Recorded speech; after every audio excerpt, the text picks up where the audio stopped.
welcome back to Chaos Crew. How y'all doing today? I hope y'all are doing good. Jeremy, how you doing today? I am half awake. Long morning, but I'm here and ready to talk. Most definitely. Same, man. Same. So last week we talked about vacation spots that we visited in the past, and this week we'll be talking about something that's even closer to our heart. And for those of you who are listening, this is really going to show your age. We're going to be talking about movies and TV shows we watched growing up. Yup, most definitely.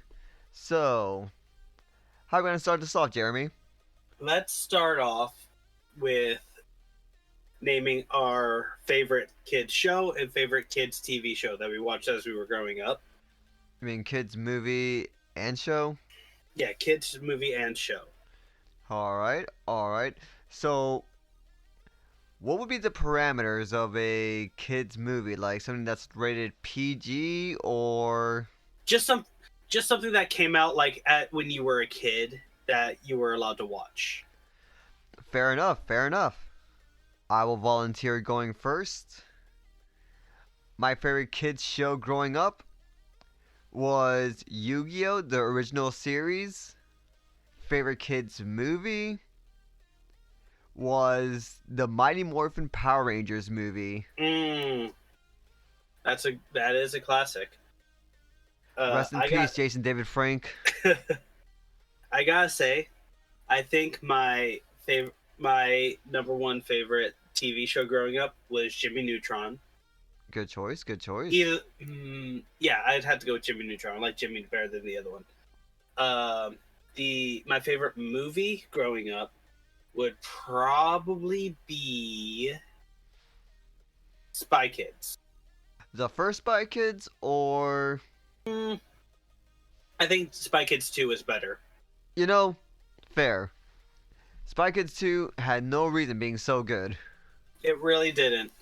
I definitely think that like all the shows and movies that came out around the time period that we're generally talking about, Spy Kids 2 was definitely one of the best ones of that time. Or Spy Kids in general, honestly, was one of the best like movie trilogies for kids growing up. Yeah, Spy Kids had a pretty weird chokehold on our generation. Mm-hmm. The other one that had the other thing that really had a big chokehold on our generation, which still makes no sense, that's still alive now, is SpongeBob.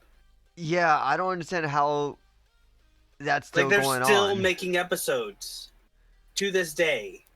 It's also wild to think about that SpongeBob was not supposed to be a kid's show when it was first pitched.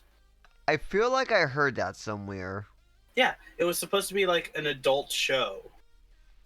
Like it was supposed to be on Adult Swim or something like that originally.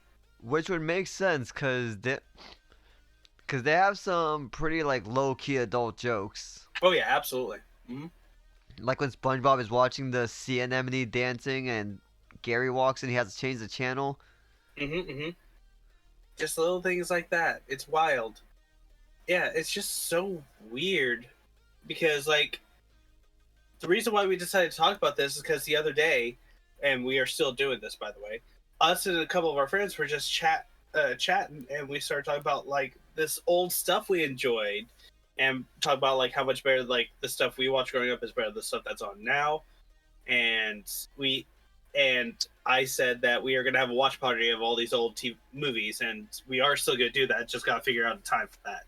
Yeah, coordinating stuff with a bunch of adults is the hardest thing to ever do. Challenging at best. For sure. I think that same day I brought up The Prince of Egypt as well. Oh God, I love The Prince of Egypt. Religious or non-religious, that movie is a work of art. The musical score in that man. Hans Zimmer composing the music. Yeah. Who would have thought that he'd be influencing my life this much? Right? Like. Oh, go ahead. Sorry, I was just looking up some of his more famous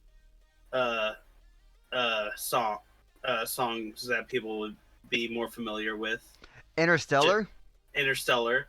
He also had music in The Lion King, Sherlock Holmes, the not the older one, the one from 2009. Oh, with Doctor Strange. No, Benedict- with Iron Man. Robert Downey was in that one, not Doctor Strange. Isn't? Oh, he's in a Sherlock Holmes TV series. I forgot about that.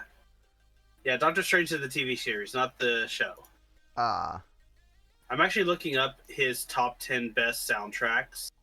Oh, I forgot he wrote the music for Gladiator. Oh, was Russell Crowe? I'm pretty sure, yeah. Holy hell. And of course, Pirates of the Caribbean, because he collaborated on The Curse of the Black Pearl. This man does not miss. He did music for Inception. Of course, him and Christopher Nolan are like best buddies. The Dark Knight as well. Further proving my point.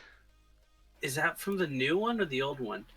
He did the music for Dune, latest adaptation, the newest one then. Okay. Didn't actually watch sick. that, so I don't know. The Da Vinci Code and Interstellar. He did the music for Pearl Harbor. What in the... Yo, so... I was looking up the voice cast for Prince of Egypt. 'Cause I remember hearing that, the voice cast was super stacked. But, Yeah. oh my god. Yeah. First off, Val Kilmer is both Moses and God. Yeah. Um, Fitting. Yeah. Yeah. But Sandra Bullock, Steve Martin, and Martin Short. Jeff Goldblum is Moses' brother. Can we talk about that Steve Martin and Martin Short, the kind of like comedy genius people were the bad guys? Because wasn't Hotep and Hui the priests of the gods?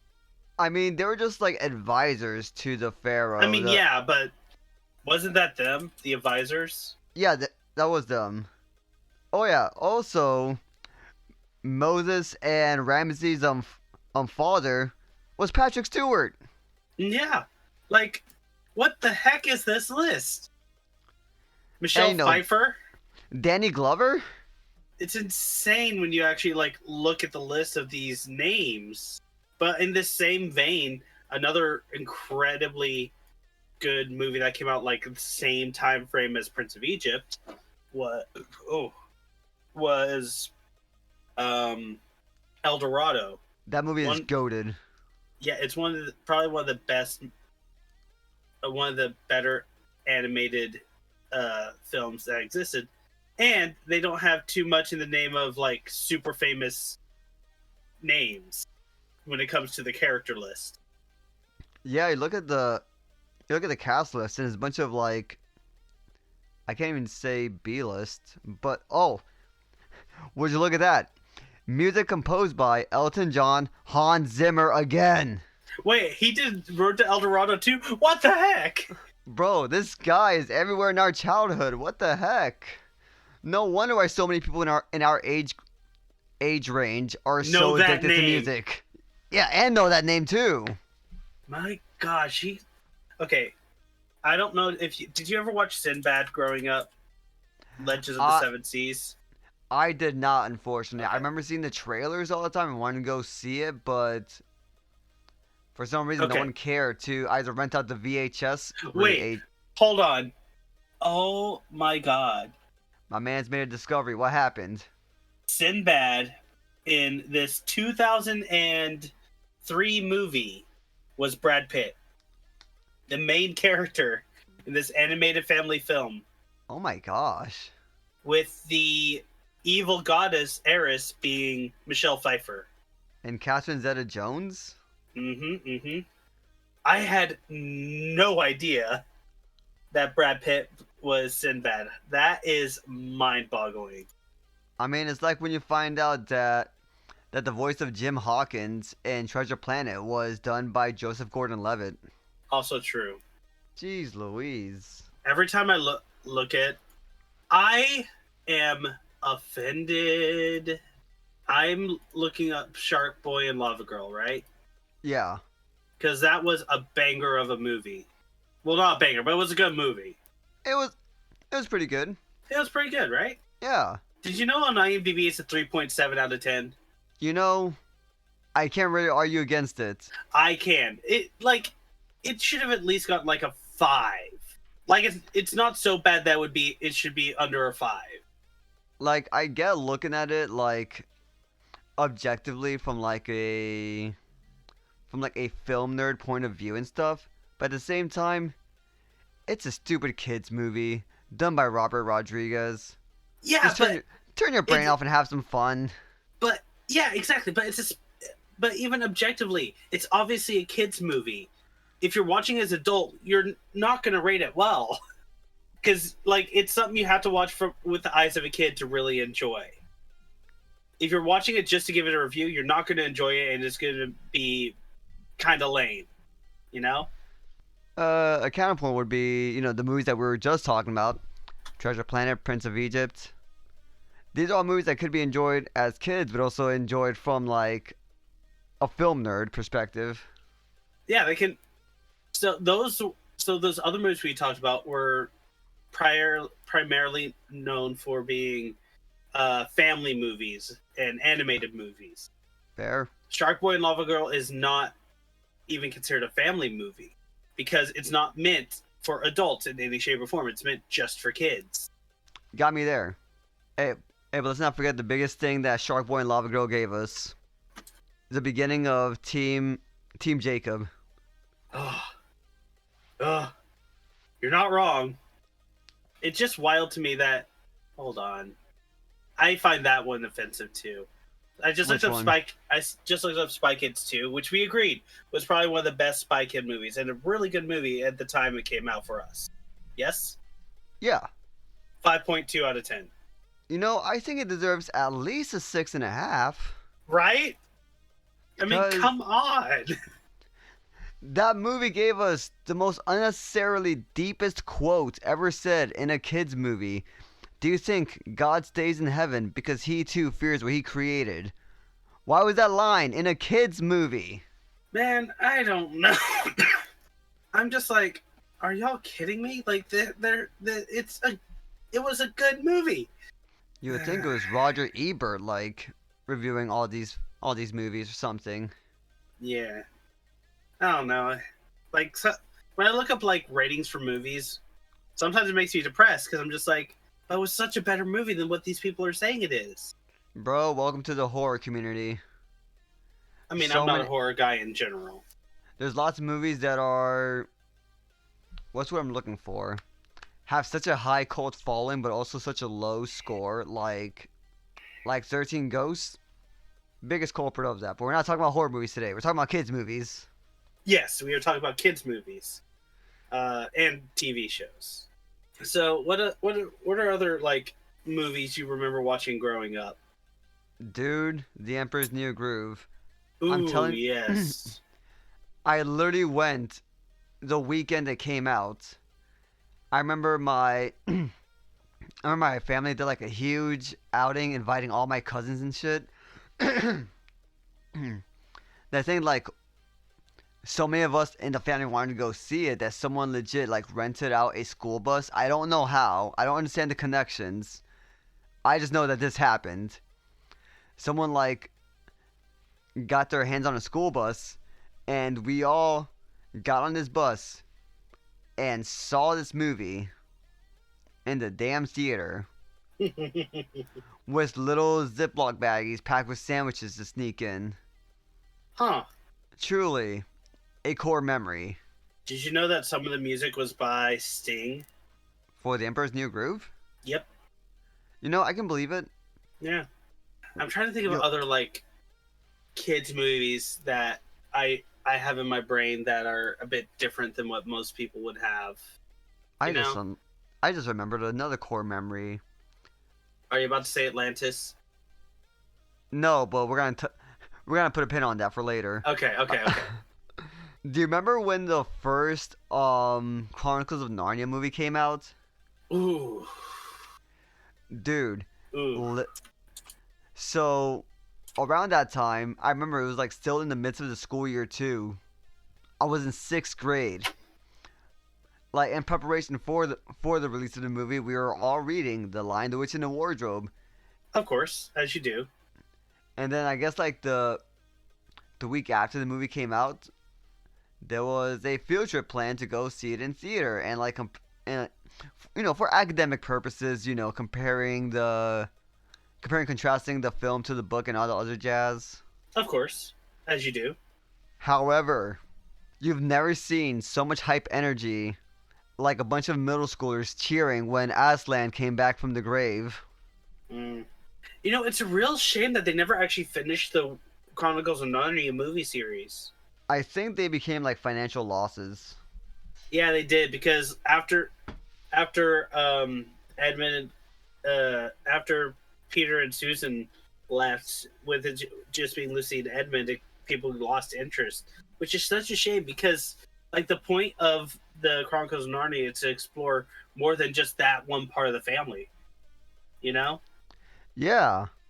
Like there's so much more to the Narnia Chronicles, but the Four Pevensies just became such a staple to that movie. It prevented them from fully being able to explore the rest of the series properly, because like I believe even the second one was still worse off than the first, if I remember correctly. Which one was the second Prince one again? Caspian. Oh yeah. Yeah, by rating alone, it's already lower. Let's see. Can I see box office information from here?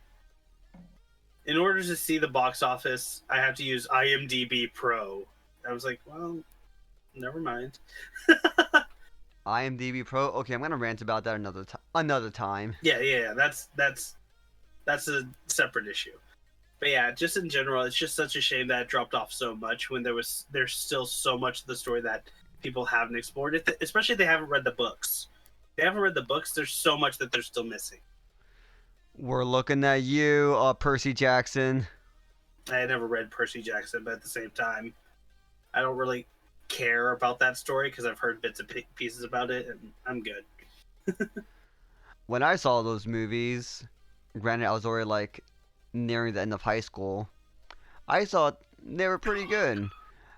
But when I saw the second one with a buddy of mine who had grown up reading the books, this man was just roasting the fuck out of the movie the whole time, just saying, "Bro, that's not how it is.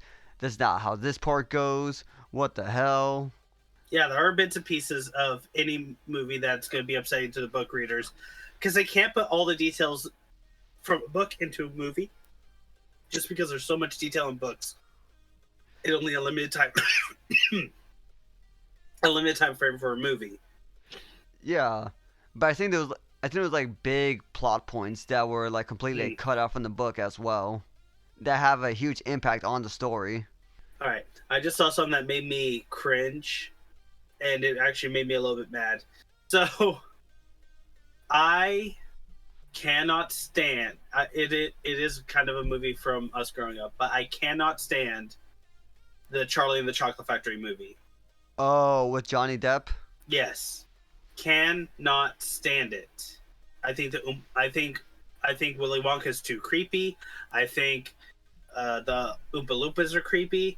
I feel like all the kids are way more egotistical than they were in Willy Wonka and the Charlie Factory. I just don't like it. Yeah, I remember my first time watching it. I felt very unnerved watching it, like I was looking straight into the crevice of the uncanny valley. Yeah, I did not like that movie. I just thought of one. I just gotta check the year because I don't remember the year. Okay. This one popped into my brain. I was like, oh yes. It was great. Monster House. That's one movie I have not watched. Really? That one, let's see, Monster House. I can't remember Frank and Weenie. There we go. And I have not seen those two movies, which is kind of insulting considering I am the Lord of Spooky. Yeah, like that's what surprised me because it's like that just seems right up your alley. I don't know, man. Maybe that's what I'll do this year. Maybe I'll watch some family-friendly Halloween movies this year. Like Steve Buscemi was a voice in this. Maggie Gyllenhaal, Okay. Jason Lee was part of it. Nick Cannon was in it. Jeez. Mitchell Musso, Sam Lerner, and Spencer Locke. Yeah, you definitely need to watch Monster House. I think you would really enjoy it. Dope. Dope. Now, back to the thing we put a pin in, Atlantis. Yes. Movie has no reason being so good. That is also accurate. It's a real damn shame that it's like one of those that it has evolved into like a very underrated Disney film. It's not even underrated. It's underappreciated. There we go. That's what I'm looking for. I mean, it's both. But like, Yeah. every single movie that we've mentioned as part of our childhood, not a single one of them has gotten over 7 out of 10 on the IMDb. Not a single one. Yeah, I've been like looking them up as we talk about them, just kind of like watching it because I'm curious. Like even Atlantis, The Lost Empire, probably one of the best movies that came out as we were kids because it just touched on so many little points and had mystery, some magic, the whole nine of what you want in a movie. It's a 6.9 out of 10. Ha ha ha ha. Yeah. Nice. I would have expected that at the lowest. I would have expected Atlantis: Lost Empire to be 7.5. At least it's the closest to a 7 out of 10. I mean, also true, but it's just insane to think that like our childhood, because of who's like rating these things now, the rating's just gone down because people don't appreciate it now as much because the like for people who grew up in later ages, the animation style is kind of subpar compared to the 3D animations that they have now, that they use for most things now. But at the time of this movie coming out, this was freaking beautiful and hyper realistic, like body movements and things like that. It was amazing. Yeah, that animation style from the early 2000s, late 90s had no reason being so good and so smooth. Yeah, exactly. But it still does not break the 7 out of 10. Now, were you looking at IMDb ratings or? Yeah, IMDb. Okay. I haven't been checking Rotten Tomatoes. So I got bored and looked up Studio Ghibli movies. And I have an article from Rotten Tomatoes, and it's ranking ranking them all from like the highest rated to the lowest. The first three are a bunch of like unknown ones, unless you want to count number 3, the most depressing movie I've ever seen, Grave of the Fireflies, but that is far from a kids movie, so we're gonna pass that. Kiki's Delivery Service has a 98% on Rotten Tomatoes. Spirited Away has a 97%. The classic My Neighbor Totoro, 93%. That was the first Miyazaki movie I've ever seen, or Studio Ghibli. I wonder what the Rotten Tomatoes is for Atlantis is. Princess Mononoke, 93%. And I'll stop at this one. Number 10 was Ponyo at 91%. What about Howl's Moving Castle? That was number 12 at 87%. Are you kidding me? Oh, God. Atlantis Lost Empire on Rotten Tomatoes is 49%. Oh, that's just offensive. And even the audience score is only 54%. Oh, that's even more offensive. What the heck? What is wrong with these people? The one I'm looking up now, which I know you watch this one, is Meet the Robinson. I have seen that one. That is definitely definitely an underrated film for when it was released. A really, really good family movie, very good kids movie as well. Very enjoyable. Who doesn't love traveling through time as a story? Yeah. What do you think the IMDb rating is? I've already lost my faith in humanity, so my guess is that it's probably going to be a...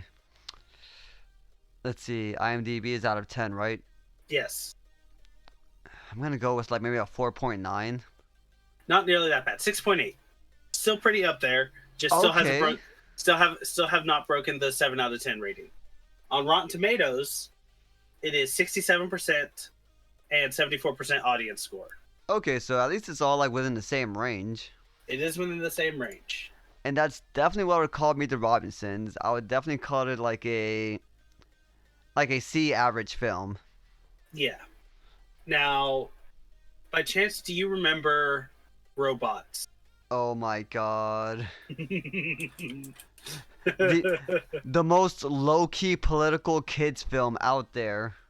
uh, with talent such as Ewan McGregor, Robin Williams, Mel Brooks. I actually did not realize Mel Brooks was in Robots. That's wild.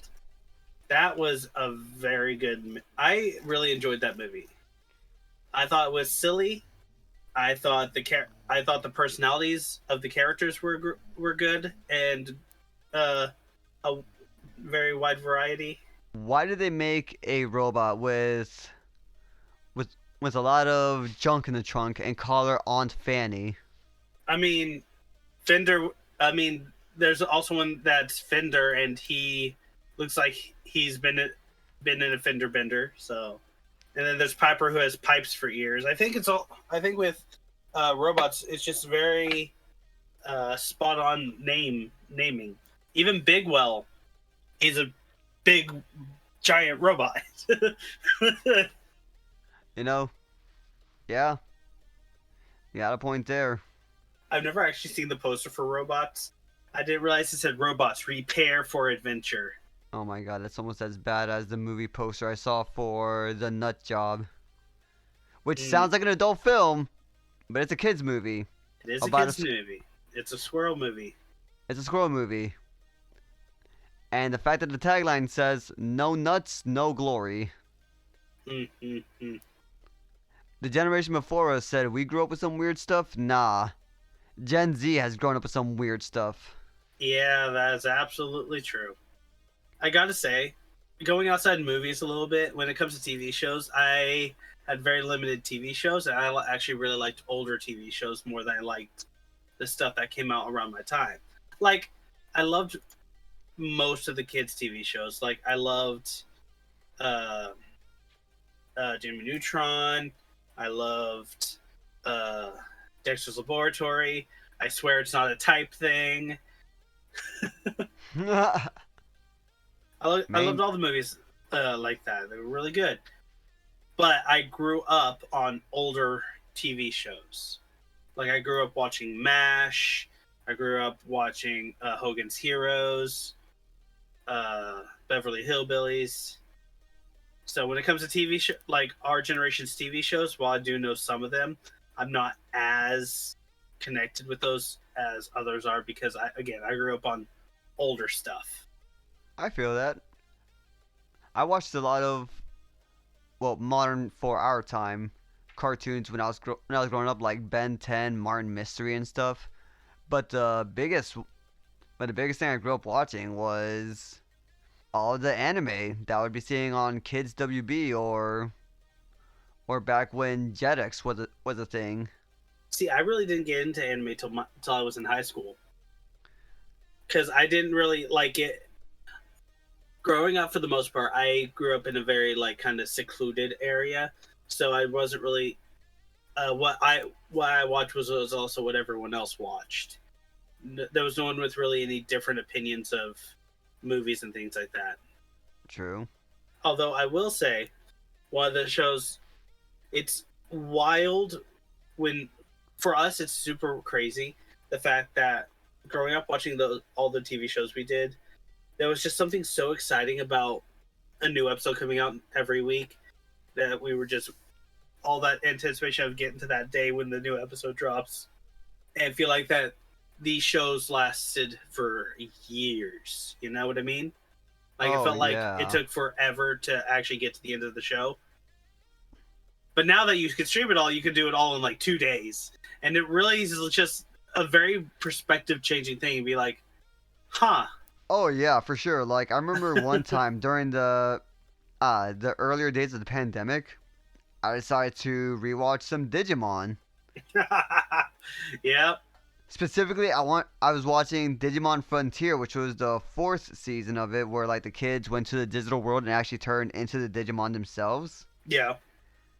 Because I remember, like, okay, I've never actually seen how this whole show plays out. Just like you said, I've always have either had to watch it in the morning before, like, getting ready for school, or on the weekends whenever the new episode would come out. But for some reason, all these networks didn't air the episodes like in chronological order, so you'd be lost half the time. I go to watch that show now. I'm thinking, all right, cool. There must be like 100 or something episodes. No, it's only 50 episodes long. Yeah, like I did that with what was the show? TV show I went back and watched recently. It was Tailspin. Oh, Tailspin. Man, that was a good one. Sorry. I was rewatching Tailspin. I was like, this is a lot shorter than I remembered. Oh yeah, dude. My girlfriend and I, we've been rewatching a bunch of childhood cartoon shows on Disney Plus. Not even like actually rewatching them, just more so like having them as like background noise and stuff. Oh my god, I forgot how ridiculous some of these shows were, especially when they were branched off of like actual movies. Yeah. Like, I'm about to be on the same level as these dudes from IMDb. We were watching the Timon and Pumbaa series.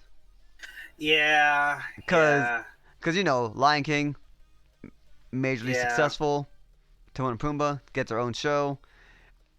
So we all know that Lion King and all that jazz is in Africa, right? Right. There were some episodes of Timon and Pumbaa where they just like walk a hop and a skip away, boom, they're somehow in the Colosseums of ancient Rome. And in other episodes they'd be right next to like skyscrapers flying helicopters. What is all this anachronism? Where is this show really taking place? Yeah, there were definitely some shows growing up that could have been better or more thought out. What was one I was watching recently? There was one from my younger years that I was watching. Nickelodeon, Cartoon Network, Disney.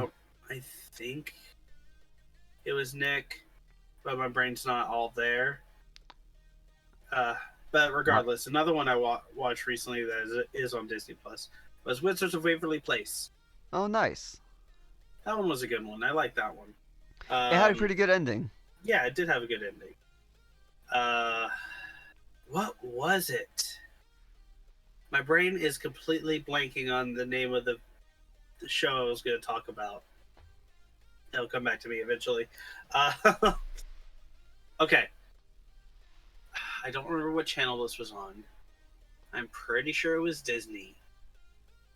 But do you remember this? So it's really hard to label some of these shows that I'm about to talk about as kid shows, even though they definitely were, just because of some of the content within them can be kind of questionable. Do you remember Doug? Oh yeah, that's one of the shows we actually rewatched. Mm-hmm. That specific era of content was a wild time. Like, not just Doug, like the shows created around Doug as well, such as Hey Arnold, Pepper Ann. Those shows touched on very different aspects of life that you don't really see kids shows touch on anymore, if ever. Most definitely. Like a couple months ago, my girlfriend and I were rewatching Boy Meets World. Yep. And some of those episodes touched on some really intense subjects. Now, I don't count Boy Meets World as a kids show, primarily because that is more family oriented than just kid oriented. Oh yeah, yeah. 'Cause they did have some episodes that were on Disney Channel, and like some of the more tougher episodes were on ABC Family. Yeah, but I do agree that Boy Meets World was part of our childhood as well, to a certain extent. But the TV shows like Doug, Pepper Ann, and Hey Arnold were definitely geared more towards kids than anything else, but they still touched on some tougher topics. Dude, do you remember the episode of Hey Arnold where he helped his Vietnamese neighbor reunite with his daughter? Yep. Shit, I hope that neighbor was Vietnamese. If I'm wrong on that neighbor's country of origin, I apologize.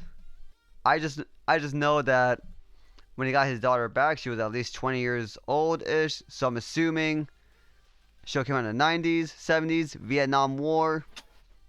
Fair assumption, yeah?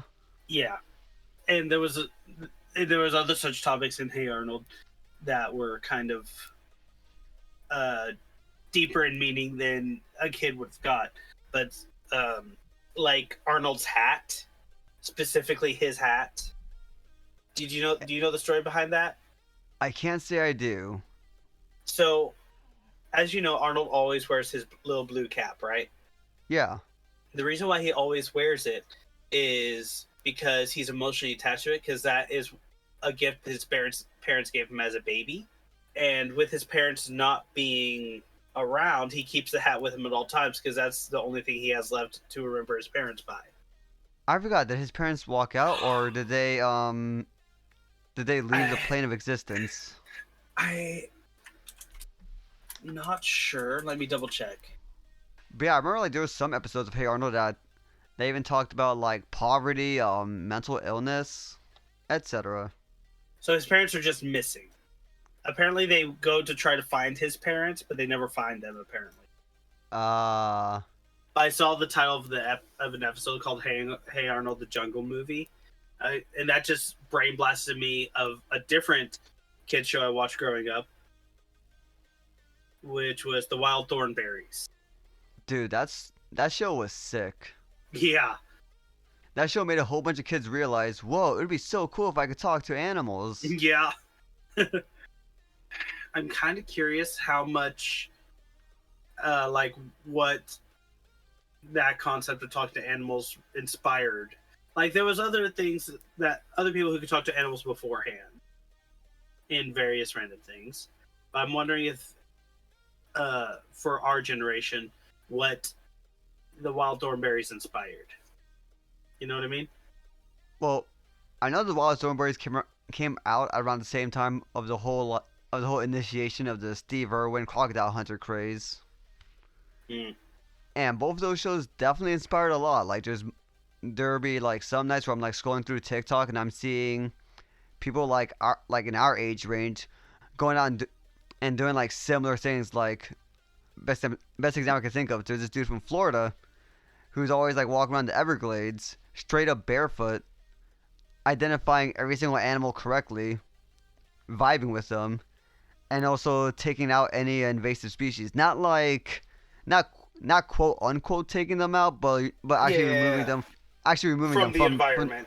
Yeah, that's what happens when you get a whole generation raised on Steve Irwin, Zaboomafoo, Wild Thornberrys. Zaboomafoo, man, that one was weird. Bro, I'm saying, I think the two guys from Zaboomafoo are like still work in zoology in some way or another. I'm pretty sure they do. Am I? No, never mind. Which came first, Blue's Clues or Zaboomafoo? That is a good question. That started in 1999. That started in 1996. Blue's Clues came first. Okay, because I was just like, I was about to say, was Zaboomafoo the first one that had like an animated character as part of it? But I was like, no, that was a puppet, not an animation. Never mind. I mean, to be fair, there was all those story segments by Zabu that were in claymation. Yeah, man. I gotta say, I think Zaboomafoo had the most different like video types. Like they had puppets, they had live action, and they had claymation. And I think they had a little animation as well, but I'm not sure about that one. At least in the opening segment, because I think I remember seeing like a 2D animated Zabu. Yeah. Also, rest in peace to that lemur. Yeah. Man, that was a crazy one. I completely forgot about Zaboomafoo. Bro, you know what I was thinking about the other day at work? Mm. Going back on the whole anime topic, just how wild the first season of Yu-Gi-Oh! Was. Alright, to defeat you, I'm gonna destroy the moon!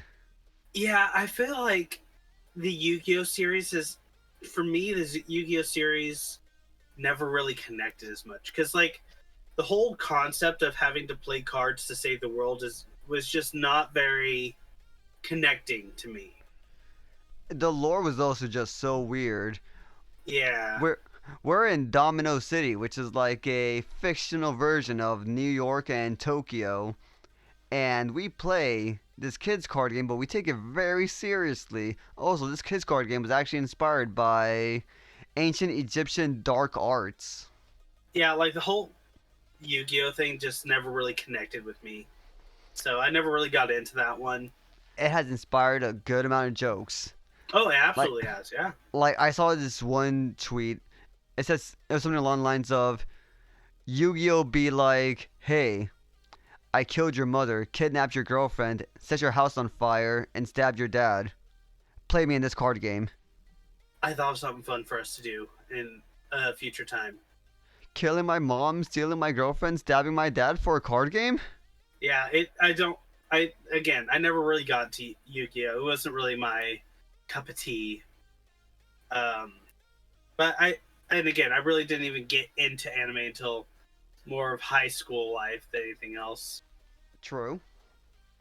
Not even good old Dragon Ball Z? Nah, not even good old Dragon Ball Z or Naruto or any of that jazz. It just wasn't my thing growing up. Yo, I remember back in the day getting bullied for liking Oh anime, unless the my anime you god. liked was Dragon Ball. This might just be a me thing, I'm not sure. What did my mans find? Yeah, that's technically old, but I still remember this as a kid. Fraggle Rock. You know, I've never seen an episode of it. Okay.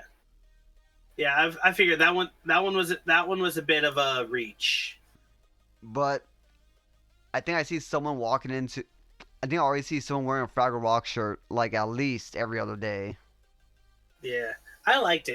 It was silly, it was kooky, and it was Muppets, so you can't go wrong with Muppets. Oh yeah, yep.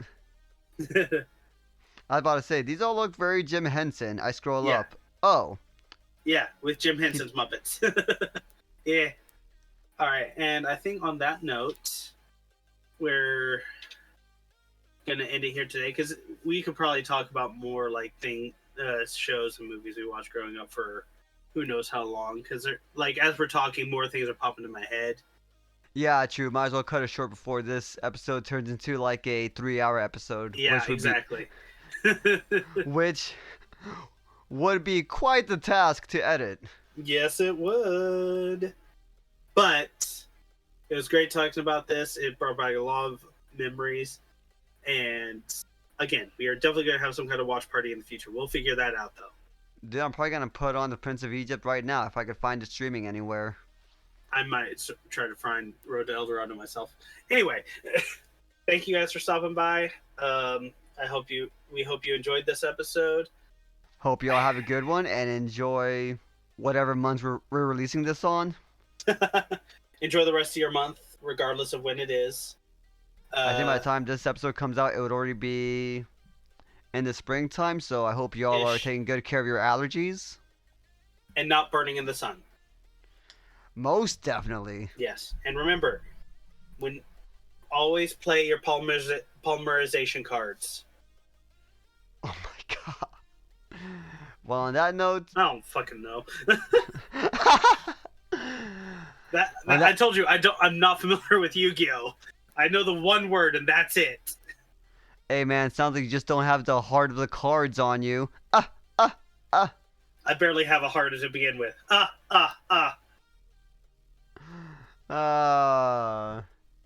On that note, y'all have a good one. For realsies this time. Remember, everyone, stay chaotic. Peace!